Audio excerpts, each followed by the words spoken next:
तिल हटा हटा ये रानी घर में नइखे करुआ तिल हटा हटा ये रानी घर में नइखे करुआ तिल।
हमारा से होई नहीं तोहरो गुलामी देखली केहू होई बड़ा बदनाम यारे बाप रे।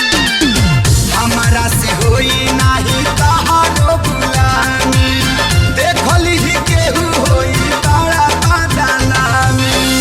हट तू सट जानी हट तू सट जानी बुद्धि होता खेला बोला पैसे के जाती घर में नइखे करुआ तेल बोला पैसे के